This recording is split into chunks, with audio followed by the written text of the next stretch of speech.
സംസ്ഥാനത്തെ പ്രളയത്തെ നേരിടുന്നതിൽ സർക്കാർ കാണിക്കുന്ന അലംഭാവത്തെ വിമർശിച്ച സിപിഐഎം സംസ്ഥാന സെക്രട്ടേറിയറ്റ് സ്ഥിതി രൂക്ഷമായിട്ടും സർക്കാർ സംവിധാനങ്ങളെ ഏകോപിപ്പിക്കാതെ മാറി നിൽക്കുന്ന മുഖ്യമന്ത്രിക്കെതിരെയാണ് സിപിഐഎമ്മിന്റെ വിമർശനം.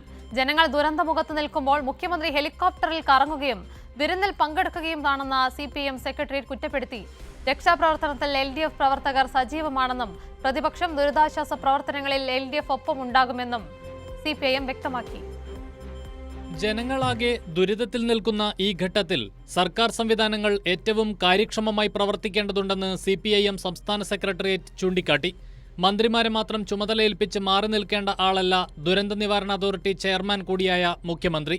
ജനങ്ങളുടെ ജീവനും സ്വത്തിനും സംരക്ഷണം നൽകുകയെന്ന പ്രഥമ ഘടന പോലും നിർവഹിക്കാതിരിക്കുന്നത് ജനങ്ങളോടുള്ള വെല്ലുവിളിയാണെന്ന് CPIM കുറ്റപ്പെടുത്തി.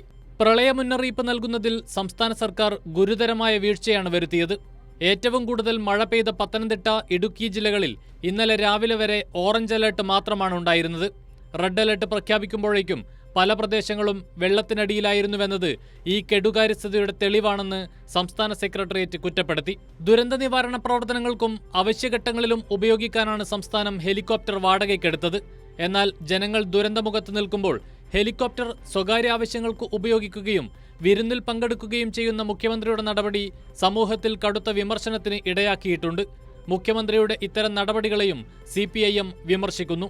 മുഖ്യമന്ത്രി ജനങ്ങൾ ഏൽപ്പിച്ച ഉത്തരവാദിത്തം നിർവഹിക്കാൻ തയ്യാറാകണം. മുതലപ്പുഴയിൽ അപകടത്തിൽപ്പെട്ട മത്സ്യത്തൊഴിലാളികളെ രക്ഷിക്കാൻ 13 മണിക്കൂർ വൈകിയാണ് കോസ്റ്റൽ പോലീസ് എത്തിയത്. ഇത്തരത്തിൽ വലിയ തോതിലുള്ള അനാസ്ഥയാണ് സർക്കാരിന്റെ ഭാഗത്തുനിന്ന് ഉണ്ടാകുന്നത്. കാലവർഷക്കെടുതിയുടെ ഭാഗമായി ജനങ്ങൾ അനുഭവിക്കുന്ന പ്രതിസന്ധിയെ നേരിടുന്നതിന് എല്ലാ പാർട്ടി ഘടകങ്ങളും സജീവമായി രംഗത്തിറങ്ങണമെന്നും CPIM സംസ്ഥാന സെക്രട്ടേറിയറ്റ് ആവശ്യപ്പെട്ടു. കൈരളി ന്യൂസ്, തിരുവനന്തപുരം.